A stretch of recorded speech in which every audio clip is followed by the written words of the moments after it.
Hello everyone, welcome back to another video. So in this video we are going to cover up some previous year questions from JEE Advanced from the chapter Laws of Motion. और Laws of Motion के कुछ एक previous year questions को हम यहाँ solve करने जा रहे हैं और देखेंगे क्या क्या concepts repeat हो रहे हैं और questions का level कैसे है. Alright, so let's start from the very first question. तो first question तुम्हारे सामने from exam 2023. क्वेश्चन क्या कह रहे हैं और हमें क्या फाइंड आउट करना है इस पर बात करते हैं थोड़ी सी. तो देखो, a particle of mass m is moving in x y plane such that its velocity at any point x y is given as this.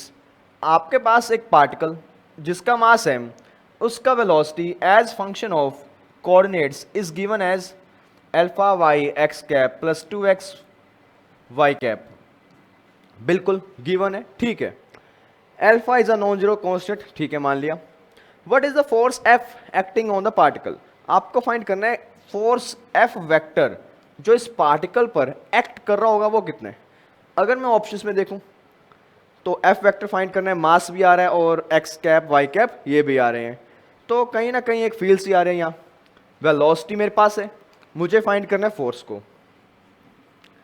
Force का अगर मैं फॉर्मूला देखूं मास इनटू एक्सेलरेशन, और अगर मैं एक्सेलरेशन का फॉर्मूला देखूं तो मुझे याद है acceleration is equals to what, d v by D t, rate of change of velocity with time. तो मतलब अगर मैं इस इक्वेशन का डिफरेंशिएशन कर दूं और यहाँ पुट कर दूं तो मेरा आंसर हो गया. तो काम करते हैं ये वाला, तो कर दो इसका डिफरेंशिएशन. वी आपके पास अगर इसका डिफरेंशिएशन करोगे you will get to see d by D t of alpha y x cap plus alpha और साथ में 2 भी मल्टीप्लाई में एक्स वाई कैप. अब इसे करते हैं इंटीग्रेशन, सॉरी डिफरेंशिएशन. अल्फा आपका कांस्टेंट बाहर आएगा, वाई तुम्हारा कोऑर्डिनेट है, और जब इसका डिफरेंशिएशन करोगे तुम्हारे पास ऑब्टेन होगा d y by D T, और साथ में आएगा x cap plus 2 alpha constants, d by D t x का करोगे d x by D t, बिल्कुल. साथ में आएगा तुम्हारा वाई कैप, और ये तुम्हारा आ गया एक्सिलरेशन, बिल्कुल. अब एक्सिलरेशन आ गया, इस एक्सिलरेशन को अगर मैं मास से मल्टीप्लाई कर दूं तो मेरे पास फोर्स ऑब्टेन हो जाएगा, राइट. बट अगर मैं इस पार्ट को ऑप्शन से मैच करवाऊं तो वहां जो आपका आंसर है वो प्योर एम अल्फा एक्स की टर्म्स में, उसमें d x by D T और ये d y by D t की टर्म नहीं है. तो हम इसको भी एलिमिनेट कर देते हैं यहाँ से. इसको एलिमिनेट कहाँ से करोगे आप लोग, d y by D t, इसको मैं लिख सकता हूं y कॉम्पोनेंट ऑफ वेलोसिटी, और 2 alpha D x by D T को मैं लिख सकता हूं x कॉम्पोनेंट ऑफ वेलोसिटी, बिल्कुल. अब y कॉम्पोनेंट x कॉम्पोनेंट कहां से आएंगे, ये आएंगे आपकी इस इक्वेशन से. इस इक्वेशन से मुझे पता है कि ये वाला पार्ट आपका x कॉम्पोनेंट वेलोसिटी का, ये पार्ट आपका y कॉम्पोनेंट. तो अगर मैं इन वैल्यूज को यहां पुट करूं तो मेरे पास आंसर आएगा.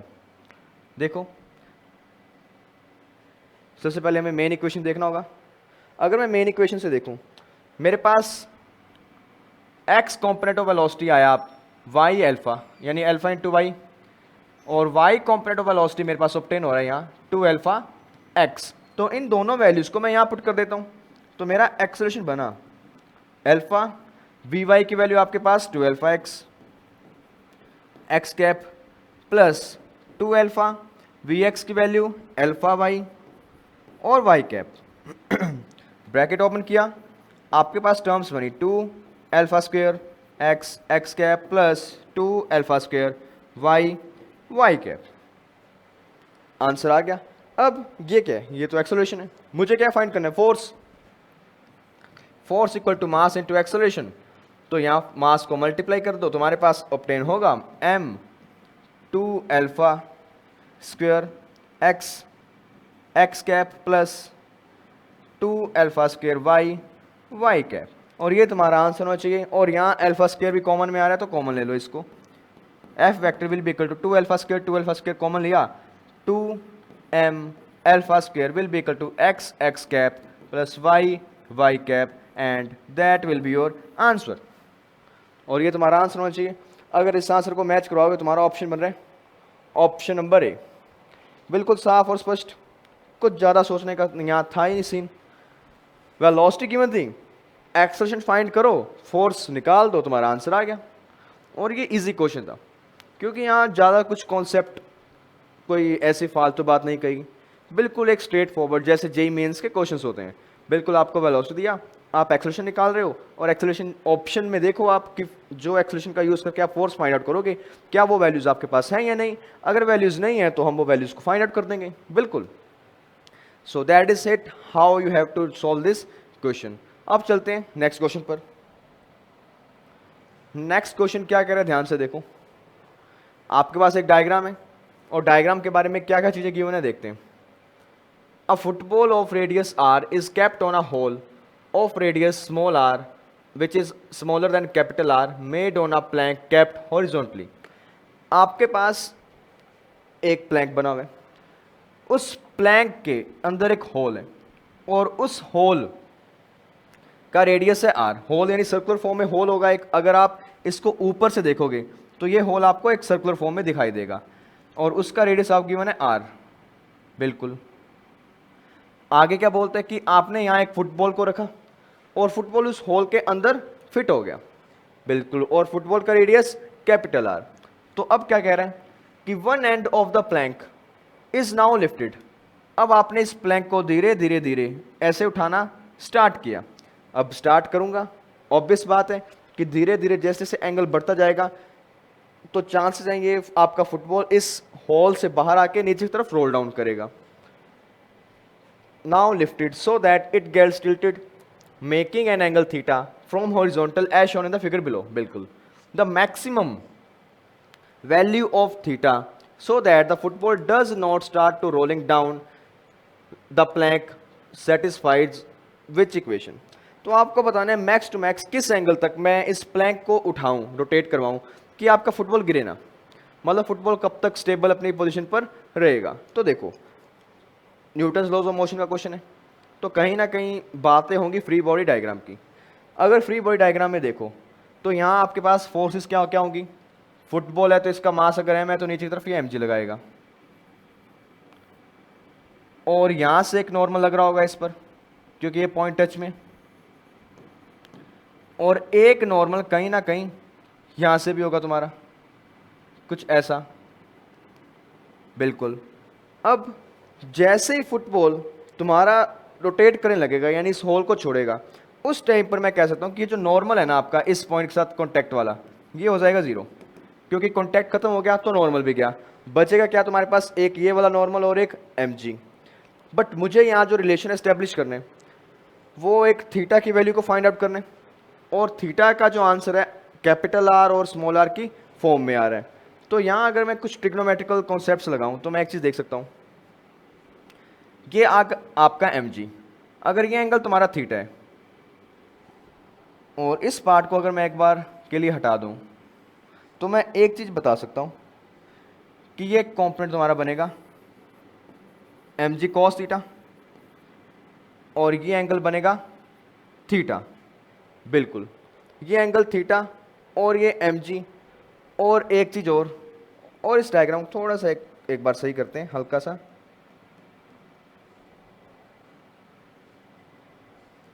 mg कुछ बनेगा इस फॉर्म में, कुछ यहाँ, ये तुम्हारा mg cos थीटा, ये mg और ये एंगल थीटा। बिल्कुल, अब एक चीज़ ध्यान दो, अगर इस डायग्राम को आप विजुलाइज करो अच्छे से, जैसे ही फुटबॉल आगे की तरफ जाएगा तो ये तुम्हारा mg cos थीटा इस तरफ आता जाएगा, mg भी आगे की तरफ पुश होगा, और कुछ देर बाद आप ऑब्जर्व करते हो इस डायग्राम के अंदर तुम्हारा जो नया डायग्राम बनेगा वो कुछ इस फॉर्म में बनता है। ये तुम्हारा mg cos थीटा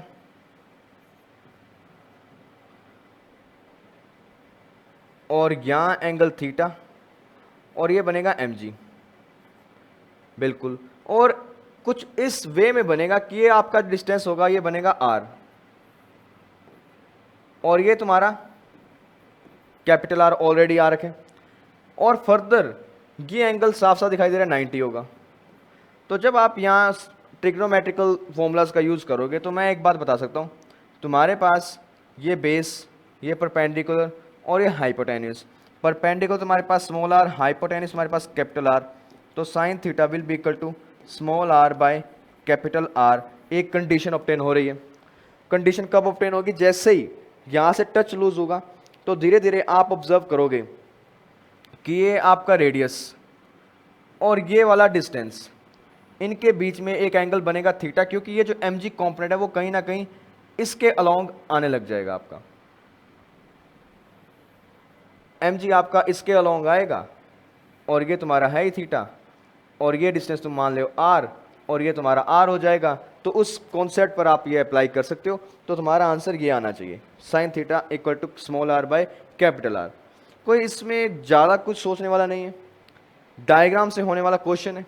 और जब बॉल आपका कॉन्टैक्ट लूज करेगा ना, ड्यूरिंग दैट टाइम यहाँ वाला फोर्स तो जीरो हो गया, नॉर्मल जीरो हो गया, तुम्हारे पास बचा क्या? एक ये नॉर्मल और एक एम, और एम का भी एक कॉम्पोनेंट थीटा की तरफ आएगा। तो वहाँ से मैं थीटा की एक वैल्यू फाइंड करूँगा और कहीं ना कहीं उस वैल्यू से मैं एक रिलेशन एस्टेब्लिश करूँगा इनके बीच में। तो मेरा answer sine theta equal to small r by capital r होना चाहिए। अगर मेरे दिमाग में ये क्वेश्चन राइज हो कि ये आंसर क्यों नहीं हुआ, तो इसको भी हम देख सकते हैं। 2r का मतलब तुम्हारी ये वाली डिस्टेंस काफ़ी ऊपर जानी चाहिए, बट तुम्हारा एंगल थीटा तो यहीं से बनेगा, तो ये पॉसिबल नहीं है। इसलिए तुम जा रहे हो इस ऑप्शन के साथ में, ना तुम्हारा ये सही है, ना तुम्हारा ये सही है, ना तुम्हारा ये ऑप्शन सही है। सो दैट इज योर आंसर। कुछ ज़्यादा कैलकुलेशन नहीं, जस्ट एक प्योर थ्योरेटिकल कॉन्सेप्ट और डायग्राम बनाकर इसको तुम इजीली सॉल्व कर सकते हो। तो चलिए अगले क्वेश्चन पर। अगला क्वेश्चन क्या कह रहे हैं? तो question is from JEE advanced 2014। Question आपको क्या कह रहा है, ध्यान से देखो। A wire which passes through the hole in a small bead is bent in the form of a quarter circle। आपके पास एक वायर है, ये वायर, और इस वायर को आपने बेंड कर दिया एक क्वार्टर सर्कल की फॉर्म में। क्वार्टर सर्कल की फॉर्म में आपने बेंड किया। The wire is fixed vertically on ground as shown in the figure. और वायर को आपने वर्टिकली ग्राउंड पर फिक्स किया, यानी ऐसे हाइट पर। आपने उसको ग्राउंड पर बिछाया नहीं है, उसको वायर को खड़ा करें। वायर को मैंने खड़ा कर दिया, ठीक है, और इसके ऊपर एक बीड है, बीड यानी मोती टाइप समथिंग। एक मोती है जो इस पर यहाँ से यहाँ तक ऐसे जा सकता है, कुछ ऐसा मोशन वो करेगा। बिल्कुल, अब मोती ऐसा मोशन करेगा तो उसकी बात करते हैं। The Beed is released from near the top of the tower. Wire, Beed को आपने यहाँ से छोड़ दिया, and it slides along the wire, और ये इस वायर के अलोंग स्लाइड करता हुआ गया नीचे की तरफ without any friction. As the bead moves from A point to B point, A से वो बी तक जाएगा, the force it applies on the wire is. तो वो जो पार्टिकल है आपका, वो जो वायर पर एक फोर्स लगाएगा वो कैसा होगा? क्या वो रेडियली आउटवर्ड होगा, क्या रेडियली इनवर्ड होगा, क्या रेडियली आउटवर्ड इनिशियली या रेडियली इनवर्ड लेटर? तो वायर पर लगने वाला फोर्स की बात हो रही है, तो वो कैसा बिहेव करेगा। तो पहले बनाते हैं डायग्राम कि यहाँ फोर्सेस का क्या सीन रहने वाला है। तो देखो, किसी भी एक पॉइंट पर बात करूं, मान लो बीड आया इस पॉइंट पर, ओके, इस पॉइंट पर बीड आया, ये एंगल मैं मान रहा हूं थीटा। तो आप बोल सकते हो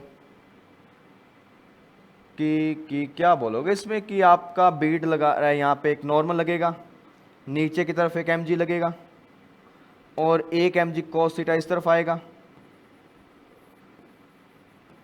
बिल्कुल, और साथ ही साथ रोटेट, मतलब एक सर्कुलर मोशन में, सर्कुलर पाथ में मोशन हो रहा है, तो सेंट्रीपिटल भी आएगा। ठीक है, ये बात तुम्हारी सही है, सेंट्रीपिटल भी आएगा। अब आगे देखो, तो मैं यहां कह सकता हूं, आप जब फोर्स को कंपेयर करोगे, नेट फोर्स इन साइड की तरफ कितना है, mg cos theta minus normal will be equal to M V square divided by R. R मैं मान रहा हूं यहां से यहां तक का रेडियस, यहां लेंथ रेडियस मान लो, तो वो आर हो गया। एक इक्वेशन तुम्हारे पास ये ऑब्टेन होती है मोशन की। बिल्कुल, थीटा मैंने कहां से लिखा है, यहां से। एक मिनट, तुम्हारा थीटा ऊपर की तरफ होना चाहिए था, क्योंकि अगर तुम यहां से थीटा लिखोगे ये साइन थीटा बनेगा। तो थीटा को लिखो यहां, कि अगर एम जी है तो ये एम जी कॉस थीटा होगा, अगर ये थीटा है तो तुम्हारा एंगल ये थीटा होना चाहिए इस डायग्राम में, तो ठीक है ये थीटा होगा। अब आगे की बात, अगर मैं कंजर्वेशन ऑफ एनर्जी को अप्लाई करूं, कंजर्वेशन ऑफ एनर्जी अप्लाई करूं, इस पॉइंट को नाम दूं सी, इसको नाम दूं बी, तो मैं लिखता हूं energy at C will be equal to energy at B, क्योंकि यहां पर कंजर्वेटिव फोर्सेस प्रेजेंट है ओनली। तो एनर्जी एट सी में आप लिख सकते हो, सी पॉइंट पर कुछ वेलोसिटी है, मान लो हाफ एम वी स्क्वेयर, बिल्कुल।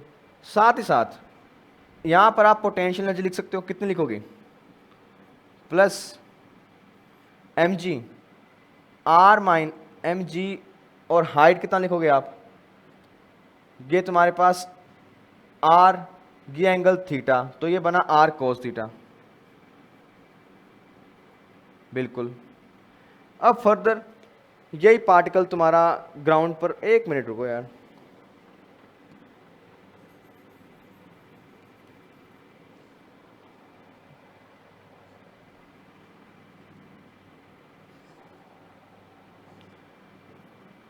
एनर्जी की बात हो रही है ना सी पर, अगर सी पॉइंट पर वेलोसिटी वी है तो मैं ए से स्टार्ट करूंगा, क्योंकि ए पर मेरे पास वेलोसिटी जीरो है और सी पर वेलोसिटी वी, तो यहां से यहां तक मैं लगाऊंगा conservation of energy. Energy at C और एनर्जी एट ए को कंपेयर करो। एनर्जी एट सी को लिखो सबसे पहले, एनर्जी एट सी लिखोगे तो हाफ एम बी इसके उसके पास होगा कुछ वेलोसिटी, प्लस उसके पास कुछ ना कुछ पोटेंशियल एनर्जी भी होगी।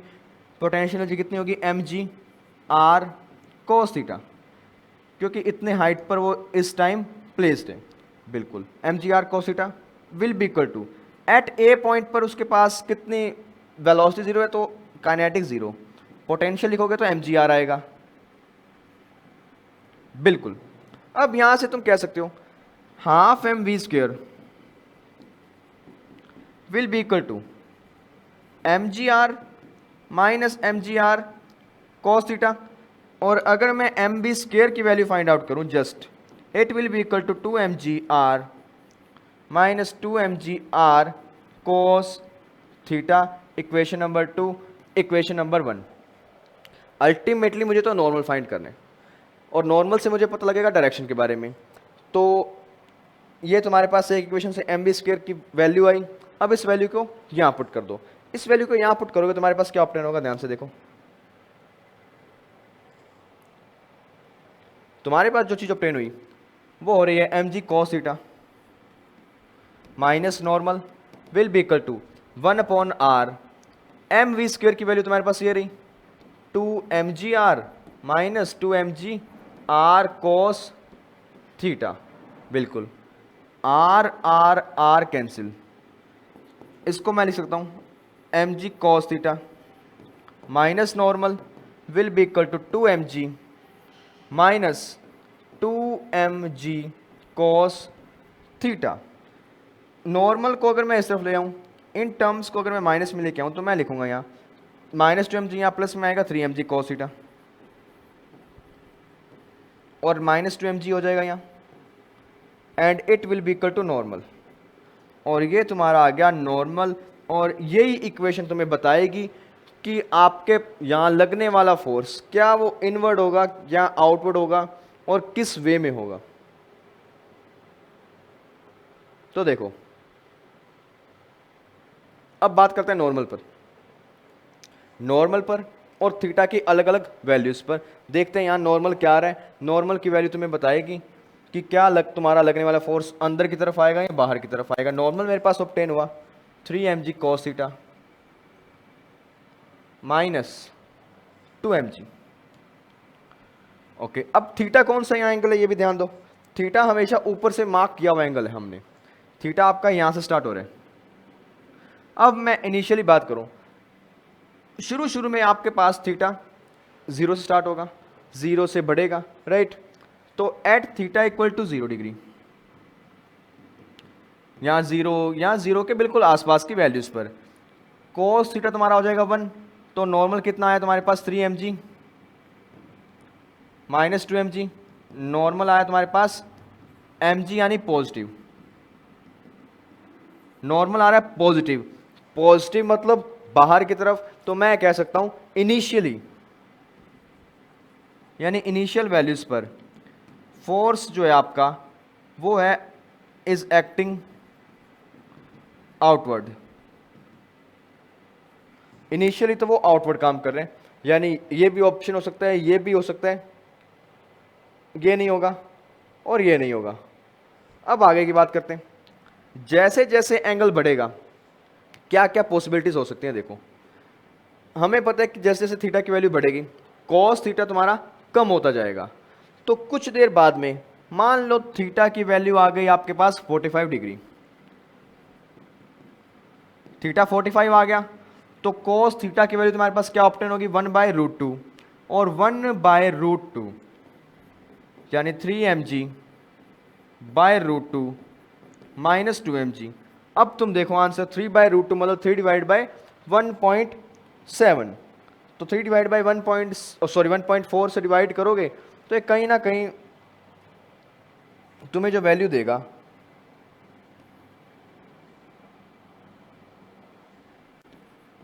(3/1.4 mg माइनस 2mg), तो ये अभी भी 2 से बड़ी वैल्यू दे देगा तो अभी भी आ रहा है पॉजिटिव, मतलब अभी भी वो आउटवर्ड खेल रहे हैं। कुछ देर बाद में जब तुम्हारा थीटा हो जाएगा 60 डिग्री, थीटा 60 होने का मतलब तुम्हारा कॉस थीटा बन गया 1/2, 3mg इंटू 1/2 माइनस 2mg। अब ध्यान से देखो 3/2 यानी 1.5, 1.5 minus 2 will be equal to 0.5 minus का, और इस वक्त आपके पास नॉर्मल नेगेटिव आया, नेगेटिव मतलब उसकी डायरेक्शन होगी इनवर्ड।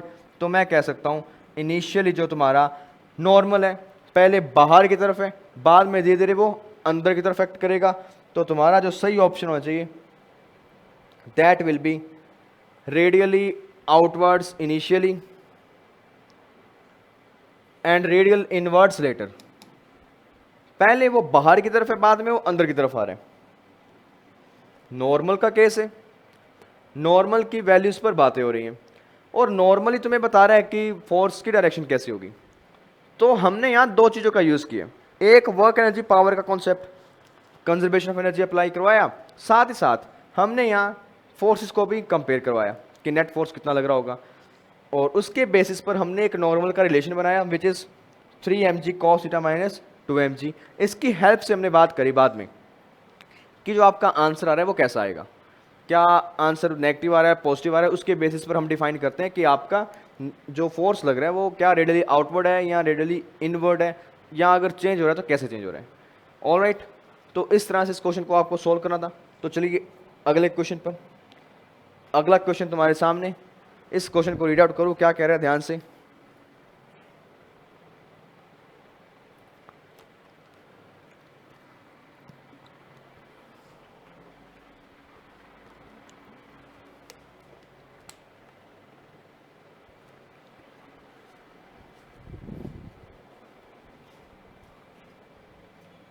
तो question is from 2014 exam. Diagram देख के पता लग रहा है, एक इंक्लाइंड प्लेन, दो मासेस हैं m1 और m2, उनके बारे में क्या क्या बातें हो रही हैं ध्यान से देखते हैं। एक ब्लॉक है जिसका मास m1 1 kg, अनदर ब्लॉक मास m2 2 kg, ये तुम्हारा 1 kg, ये तुम्हारा 2 kg का ब्लॉक, और इस तरह से प्लेस्ड है एक डायग्राम एक इंक्लाइंड प्लेन पर जिसका एंगल है theta. Various values of theta are given in list 1। आपको लिस्ट 1 में थीटा की कई सारी वैल्यूज गिवन है। The coefficient of friction between block m1 and plane is always 0। m1 और प्लेन के बीच का जो म्यू है वो आपका 0 आ रहा है, m1 यानी पहले ब्लॉक का और प्लेन के बीच का।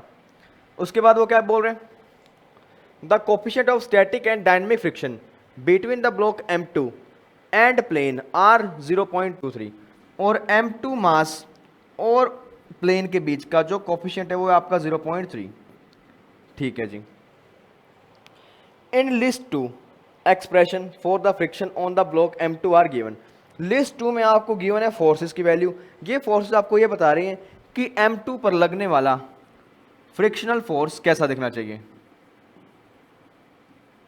ठीक है, तो मैच करो करेक्ट एक्सप्रेशन को लिस्ट 1 से और लिस्ट 2 से, बताओ। तो बात ये कि आपके पास एक इंक्लाइंड प्लेन है, उस पर दो मासेज हैं, एक मास m1 एक मास m2। मास m1 का वेट गिवन है, मास गिवन है आपको, और मास m2 का भी मास गिवन है। और वो एक बात कह रहा है कि जो ऊपर का मास है उसका और प्लेन के बीच में कोई फ्रिक्शन नहीं है, बट जो नीचे का मास है ना उसका और प्लेन का फ्रिक्शन कांस्टेंट जो आपको गिवन है 0.3 गिवन है।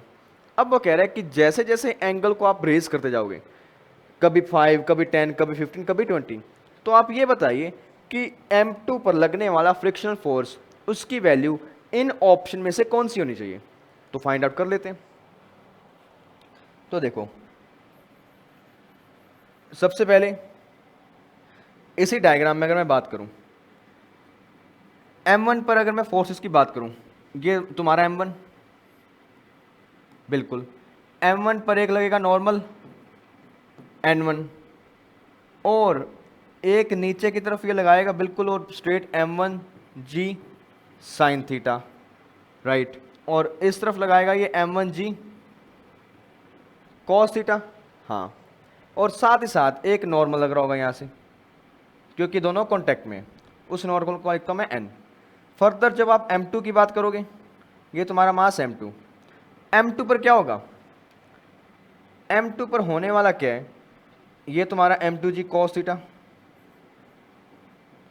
ये तुम्हारा m2g साइन थीटा, और इस पर ऊपर की तरफ लगेगा फ्रिक्शन फोर्स,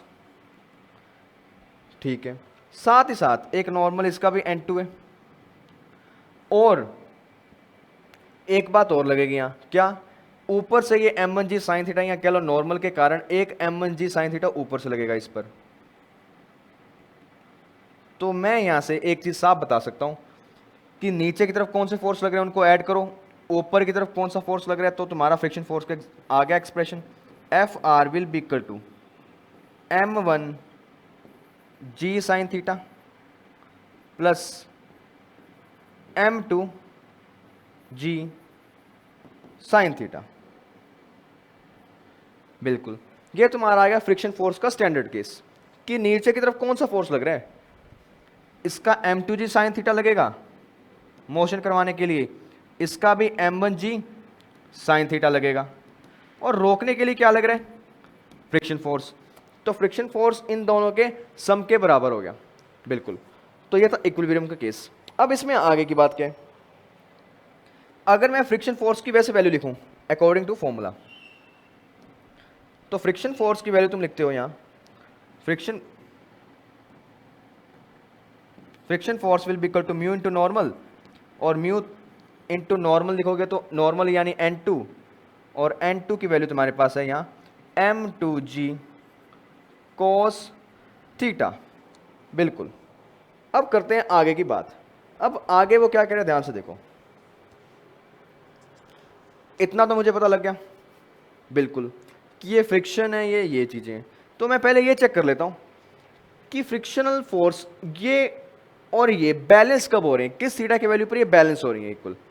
तो अगर मैं इक्वेशन नंबर 1 और इक्वेशन नंबर 2 को कंपेयर करूं, तो मेरे पास आएगा m1g sine theta plus m2g sine theta will be equal to mu m2g cos theta. g cancel हो गई, m1 की वैल्यू तुम्हारे पास है, m2 की वैल्यू तुम्हारे पास है, म्यू की वैल्यू तुम्हारे पास है। m1 की वैल्यू तुम्हारे पास कितनी गिवन है यहाँ 1 kg 1 साइन थीटा, m2 तुम्हारे पास 2 साइन थीटा लिख दिया, will be equal to mu की वैल्यू 0.3 इंटू 2 और साथ में आ रहा है cos थीटा। अब इसको करते हैं थोड़ा सा सोल्व करोगे तुम्हारे पास क्या ऑप्टेन होगा, और ये 3 sine theta will be equal to 0.6 cos theta, sine theta divide by cos theta, और ये बना tan थीटा। तो तुम्हारा आंसर आया tan थीटा विल बी, और ये डिवाइड में आएगा 0.2, tan थीटा 0.2। तो थीटा की वैल्यू कितनी आनी चाहिए तुम्हारे पास, देखते हैं। कुछ वैल्यूज हमें क्वेश्चन में गिवन है यहाँ, तो क्वेश्चन में ये वैल्यू गिवन है मुझे यहाँ कि tan theta is almost equal to 0.2 जब थीटा आपका 11.5 डिग्री हो। तो मतलब मैं कह सकता हूं कि जब तक थीटा 11.5 डिग्री है,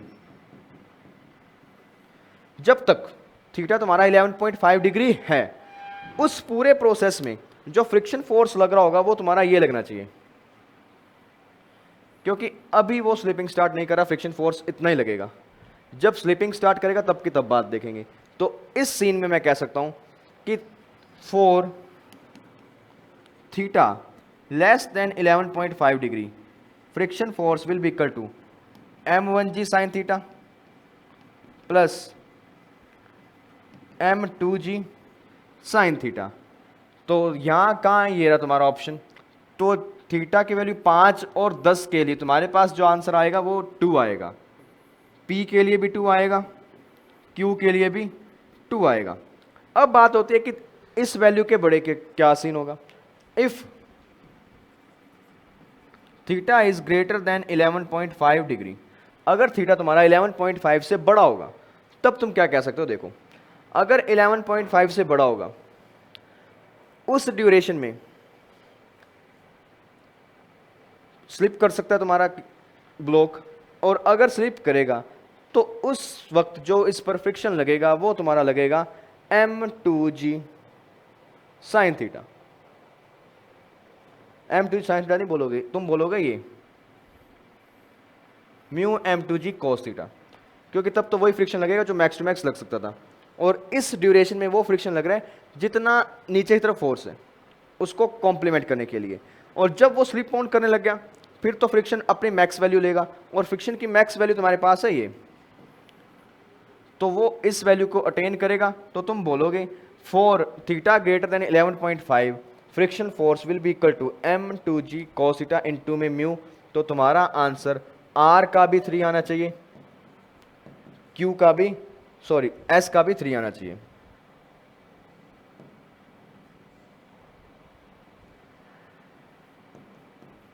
r का 3 और s का 3। तो ये तुम्हारे पास दो केसेस बने और दोनों के तुमने आंसर फाइंड आउट कर दिए।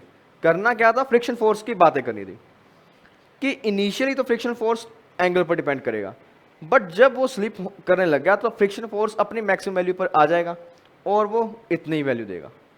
बिल्कुल, चलो आगे।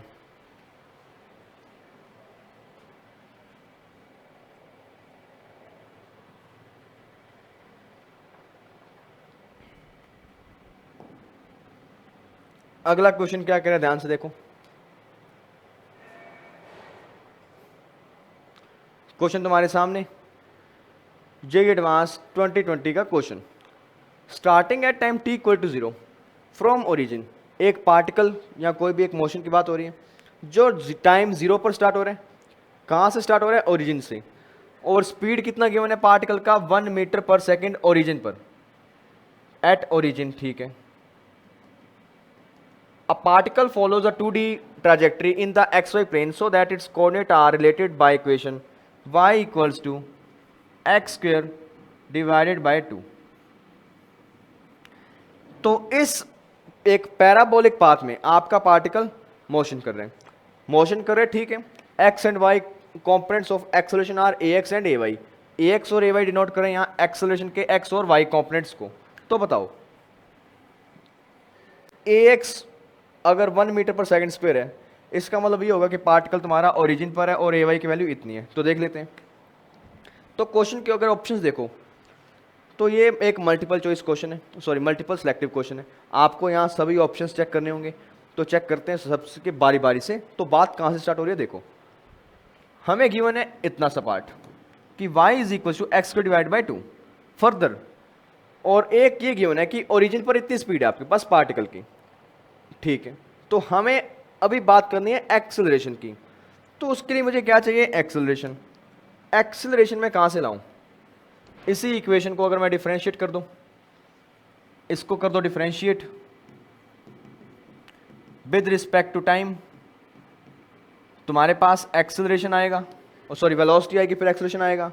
तो देखो dy बाई डी टी आएगा तुम्हारे पास, सबसे पहले will be equal to 1/2 X square को लिखोगे 2x dx by D T, और इस इक्वेशन को तुम लिख सकते हो vy will be equal to 2 से 2 गया x और vx। अगेन डिफ्रेंसिएशन कर दो इसका, क्योंकि मुझे तो बात करनी है यहाँ एक्सेलरेशन की। अगेन डिफ्रेंसिएशन करूं तो मैं कह सकता हूं dy by D T will be equal to x और vx दोनों में, तो यहाँ uv मेथड लगेगा, x dvx by D T plus vx dx by D T. और ये इक्वेशन तुम्हारे पास बनी dv बाई डी टी और तुम्हारा हो गया एक्सेलरेशन का y component will be equal to x और ये एक्सेलरेशन का y x component plus vx और ये vx बन जाएगा vx स्क्वेयर। तो ये बनी तुम्हारी इक्वेशन। ओके, अब आते हैं ऑप्शन नंबर ए पर। अभी तक हमने एक्सेलरेशन फाइंड किया, x और y कंपोनेंट्स। तो अब बात करते हैं ऑप्शन क्या कह रहे हैं। वो कह रहे हैं ax की वैल्यू 1 है, इसका मतलब ये होगा कि जब पार्टिकल ओरिजिन पर था तो ay भी तुम्हारा 1 होना चाहिए। देख लेते हैं, ax इज 1 मीटर पर सेकेंड स्क्वेयर और पार्टिकल है तुम्हारा ओरिजिन पर, यानी ओरिजिन पर कब था, जब टाइम 0 था। तो बताओ क्या ay भी तुम्हारा 1 मीटर पर सेकेंड स्क्वेयर आ रहा है। तो देखते हैं, मेरे पास ये इक्वेशन है। अब इस इक्वेशन में वैल्यूज को पुट करते हैं। उससे पहले मुझे vx की वैल्यू चाहिए एक, वो मैं कहां से लाऊंगा, यहां से। देखो, उस क्वेश्चन में एक कंडीशन गिवन थी, एट 0,0 तुम्हारे पास वेलोसिटी आई थी 1 मीटर पर सेकेंड। अब उसने ये नहीं स्पेसिफाई किया क्या वो वेलोसिटी प्लस की थी या माइनस, सॉरी एक्स कॉम्पोनेंट है या वाई कॉम्पोनेंट है। तो वो मैं इस इक्वेशन से देखूंगा। अगर इस इक्वेशन में मैं x को 0 पुट करूं तो मैं लिखूंगा vy will be equal to 0। vy 0 obvious बात है, बट अगर vy 0 तो vx तुम्हारा 1 होना चाहिए यहां पर, क्योंकि तुम्हारा आंसर तो 1 आ रहा है ना वेलोसिटी का। तो मतलब vx तुम्हारा 1 होना चाहिए। तो ठीक है जी, vx की वैल्यू तो मेरे पास आ गई 1। अब मैं इस इक्वेशन का यूज करता हूं यहां पर, ay will be equal to x ax plus vx का स्क्वायर। और तुम्हें ओरिजिन की बात करनी यानी 0,0 पर, तो यहां 0 0 पुट करोगे, ये टर्म तो हो गई 0 प्लस vx स्क्वायर यानी 1 का स्क्वायर। तो ay की वैल्यू तुम्हारे पास कितनी आई, 1 मीटर पर सेकेंड स्क्वायर। वो कह रहा था कि अगर आप ax को 1 मान लो तो पार्टिकल ओरिजिन पर ay 1 होना चाहिए। हाँ बिल्कुल है, ax को मैं चाहे 1 मानू ना मानू, बट अगर ओरिजिन पर है तो वो 1 आ रहा है, तो मतलब एक बार मान लेते हैं कि ये आंसर तुम्हारा है। अब आगे वो कह रहा है कि ax को मान लो 0, तो ये बता रहा है तुम्हें ay will be equal to 1 all times. देख लेते हैं, ax को मान लो कह रहे 0, तो क्या तुम्हारा ay हर बार 1 आ रहा है। इस इक्वेशन में अगर मैं ax को 0 पुट करूं तो ये इक्वेशन बनेगी ay will be equal to vx square और vx स्क्वेयर, मतलब एक्सेलरेशन तुम्हारा वेलोसिटी ऑफ x कंपोनेंट के स्क्वायर पर डिपेंड कर रहे हैं। अब बात आ रही है सारी की सारी वेलोसिटी के कंपोनेंट पर। अब एक चीज मुझे यहां से साफ साफ दिखाई दे रही है कि acceleration along x axis is 0, तो मतलब तुम्हारा जो vx कंपोनेंट है ना वो होना चाहिए कांस्टेंट। और अगर vx की वैल्यू 1 है ना तो वो फिक्स रहेगी पूरे के पूरे पाथ पर।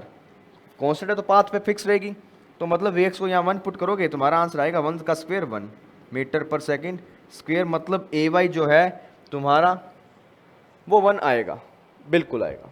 अब आगे की बात, at time t equal to 0 particle's velocity points in plus x direction.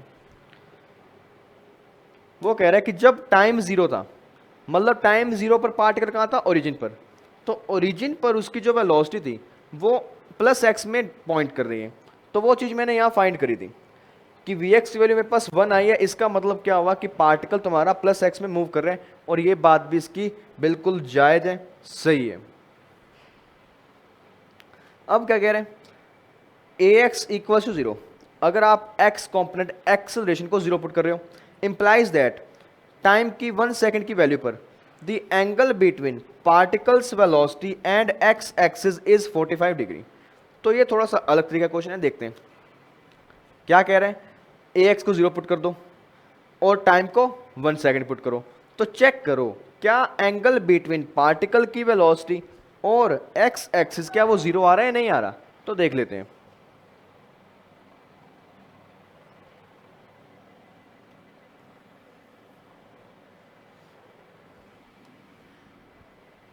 Again let me check क्या कीमत था, ax 0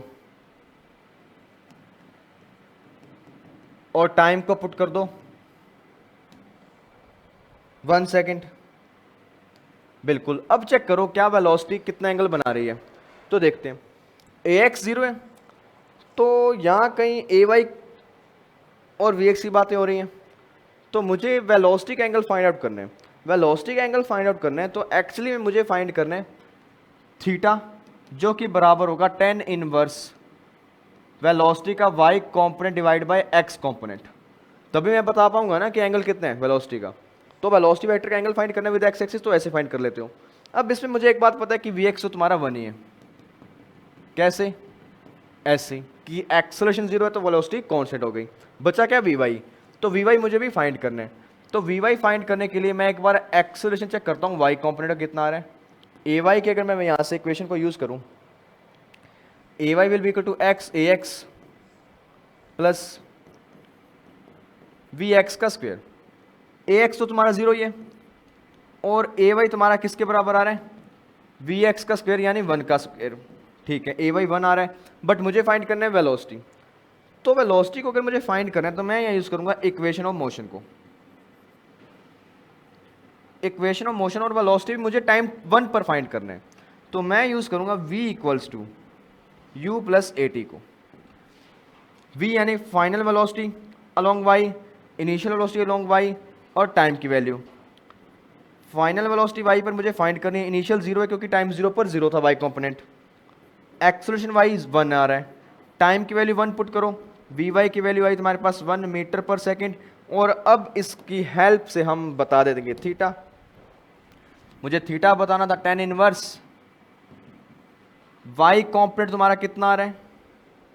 1। x कंपोनेंट कितना आ रहा है? 1। 1 बाय 1 10 45 और तुम्हारा आंसर आ गया थीटा इक्वल टू 45 डिग्री। और शायद ऑप्शन में यही कुछ लिखा था तुम्हारे। बिल्कुल सही, 4 ऑप्शन थे, चारों को बारी बारी से वेरीफाई किया और चारों सही हैं, चारों में कोई गलती नहीं। तो इस वे में थोड़ा सा आंसर तुम्हारा आ सकता है। क्वेश्चन थोड़ा सा लेंथी नहीं है बट कंसेप्चुअल है और अच्छे वाला कंसेप्चुअल है। इसमें डीप बातें हो रही हैं एक्सेलरेशन के कंपोनेंट्स की, वेलोसिटी के कंपोनेंट्स की, और क्या वो कांस्टेंट रह रहे हैं या चेंज हो रहे हैं, अगर चेंज हो रहे हैं तो कैसे चेंज हो रहे हैं, टाइम का भी यूज़ करवाया गया, सभी चीज़ों का यहाँ मिक्सिंग करवाई गई और अच्छा क्वेश्चन बनाया गया। और मल्टीपल चॉइस है, तुम्हें हर ऑप्शन को बारी बारी से चेक करना होता है। चेक किया, आंसर निकाला, दैट इज इट। चलते हैं आगे, क्या कह रहे हैं ध्यान से देखो। Solid horizontal surface is covered with a thin layer of oil. आपके पास एक सॉलिड हॉरिजॉन्टल सरफेस है, उस पर एक ऑयल की यानी तेल की एक लेयर बिछाई गई है। A rectangular block of mass 0.4 kg is at rest. उसके ऊपर आपने एक रेक्टेंगुलर ब्लॉक को प्लेस कर दिया जिसका मास है 0.4 kg। An impulse of 1 Newton पर सेकेंड इज अप्लाइड, यानी force for a small duration. या तुम इसको बोल देते हो मोमेंटम, कि इतना मोमेंटम तुमने दे दिया न्यूटन पर सेकेंड का, न्यूटन सेकेंड का, at time t equal to 0, so that तुम्हारा ब्लॉक मूव करता है प्लस x डायरेक्शन में और उसकी वेलोसिटी कुछ इस तरीके से गिवन है, v naught E rest power minus T divide by tau. v naught is a constant and tau is 4 second, और टाउ की वैल्यू गिवन है आपको 4 सेकेंड। तो बताओ displacement of the block in metres at time t equal to tau, यानी t equal to tau का मतलब time की वैल्यू 4 पुट की बात कर रहे हैं। तो तुम्हें डिस्प्लेसमेंट फाइंड करना है, और फालतू बातों को अगर मैं इग्नोर करूं, डिस्प्लेसमेंट की बात हो रही है, वेलोसिटी गिवन है, तो तुम्हें याद है इसका सीन, dx बाई dt लिख सकते हो equals to v naught E rest power minus T by tau. तो अब इसको कर दो सोल्व, डिस्प्लेसमेंट की बात हो रही है, इंटीग्रेशन फेंक के मारो, dx will be equal to v naught E rest power minus T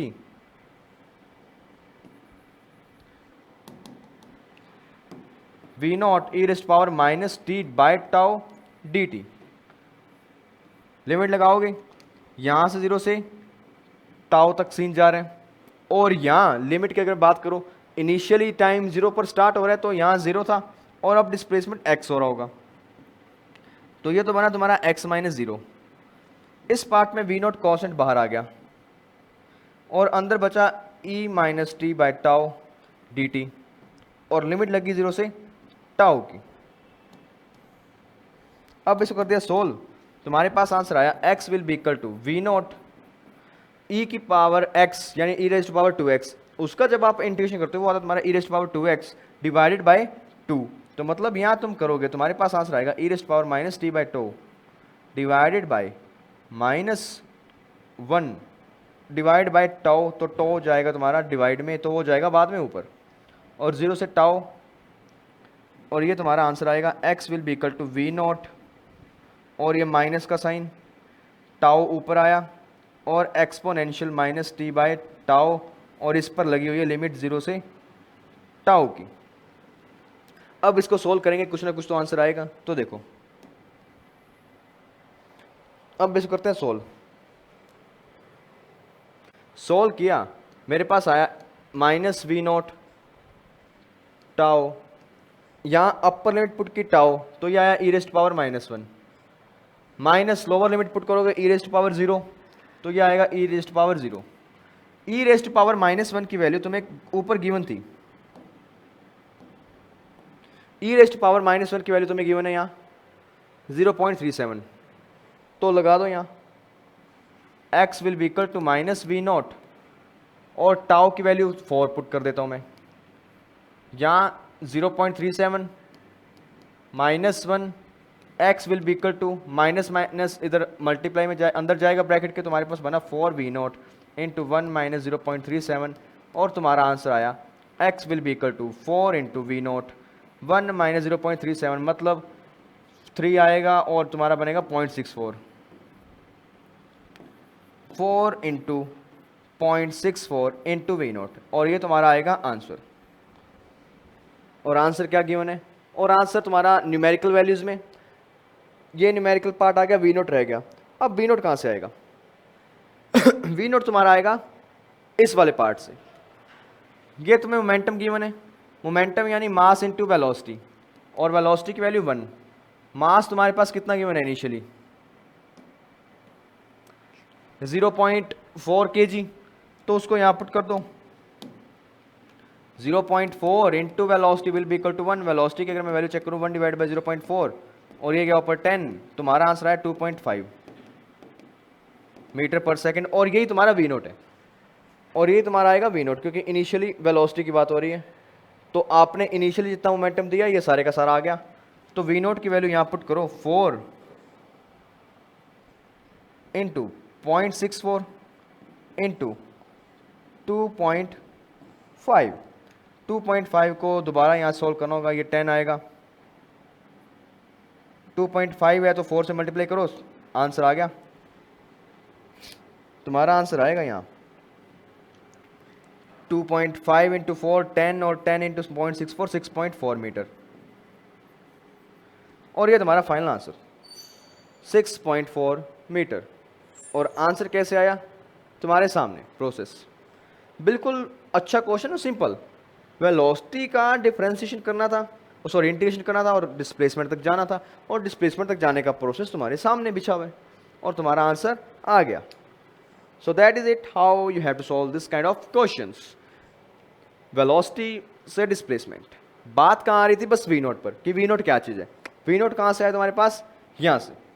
V note तुमने फाइंड किया इनिशियल मोमेंटम से, इनिशियल मोमेंटम से मैंने वी नोट बताया, उस वी नोट का यूज़ किया मैंने फाइनल रिजल्ट में, और वैल्यू को डाला, और मेरी आंसर आ गई 6.4 मीटर्स में। अब आगे क्वेश्चन क्या कह रहे हैं, ध्यान से देखो। A block is moving on an incline plane making an angle theta. आपके पास एक इंक्लाइन प्लेन है कुछ इस तरीके का, उस इंक्लाइन प्लेन के ऊपर एक ब्लॉक मूव कर रहे हैं, तो ब्लॉक को मूव करवा दो आप। ये कोई ब्लॉक होगा, मास m, और एंगल तुम्हें गिवन है 45। A block is moving on an inclined plane making an angle 45 with the horizontal and the coefficient of friction is mu, और यहाँ जो फ्रिक्शन प्रेजेंट है उसका कोफिशिएंट है mu. Further the force required to just push it up the inclined plane is 3 times the force required to just prevent it from sliding down। मतलब क्या हुआ, किस पर फोर्सेस की बात हो रही है, वो क्या कह रहे हैं कि आप नीचे से दो फोर्सेस लगा रहे हो अलग अलग, एक F1 और एक F2। F1 क्या चीज़ है, F2 क्या चीज़ है, ध्यान से देखो। वो कह रहा है the force required to just push it up incline plane. मैं मान रहा हूं कि F1 फोर्स हमारा पुश अप वाला फोर्स है, यानी पुश इट अप का फोर्स, कि मुझे इस मास को यानी इस ब्लॉक को ऊपर की तरफ ले जाना है, तो मैं F1 फोर्स को अप्लाई कर रहा हूं। और दूसरी बात वो कह रहे हैं is 3 time the force required to just prevent it from sliding. और मैं चाहता हूं एक और केस में, दोनों केस अलग अलग हैं, एक केस में मैंने ये फोर्स लगाया, एक केस में मैं F2 लगा रहा हूं। अब F2 का क्या काम है, F2 का काम सिर्फ इतना है, इस ब्लॉक को रोक के रखना, prevent it from sliding, prevent it sliding, वो इसकी स्लाइडिंग को प्रिवेंट करेगा। तो दो फोर्सेस की बात हो रही है, और दोनों फोर्स में वो क्या कह रहे हैं, जो पुश करने वाली फोर्स है आपकी यानी F1, वो है 3 टाइम्स ऑफ फोर्स रिक्वायर्ड, यानी F2 का वो 3 टाइम्स है। ये बात उसने कह दी। तो तुम्हें क्या फाइंड करना है, if we define normal n equals to 10 mu, यानी कोई वैल्यू है तुम्हारी n जो कि 10 म्यू के बराबर आ रही है, तो बताओ n की वैल्यू क्या है, मतलब अल्टीमेटली मुझे म्यू फाइंड करना है, फ्रिक्शनल कांस्टेंट। तो कोफिशिएंट फाइंड करने तो कर देते हैं। कैसे करेंगे, एक डायग्राम बनाएंगे और सिस्टम को एनालाइज करेंगे। तो देखो, सबसे पहले मैं बात कर रहा हूं F1 के केस की।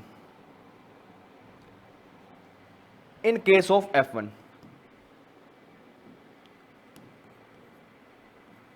In case of F1, F1 मतलब पुशिंग अप, पुशिंग अप।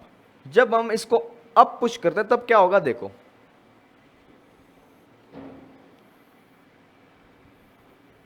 ये तुम्हारा प्लेन एंगल 45, ये तुम्हारा मास है, तो इस तरफ लगेगा mg साइन थीटा या साइन 45 बोल दो, और परपेंडिकुलर इस तरफ लगेगा आपका mg cos 45, और ऊपर लगेगा तुम्हारा नॉर्मल। और एक मैं लगा रहा हूं एक्सटर्नल फोर्स ऊपर की तरफ, बिल्कुल दैट इज F1, बिल्कुल। अब ब्लॉक जा रहा है ऊपर, ब्लॉक ऊपर जाएगा तो फ्रिक्शनल फोर्स लगेगा किस तरफ,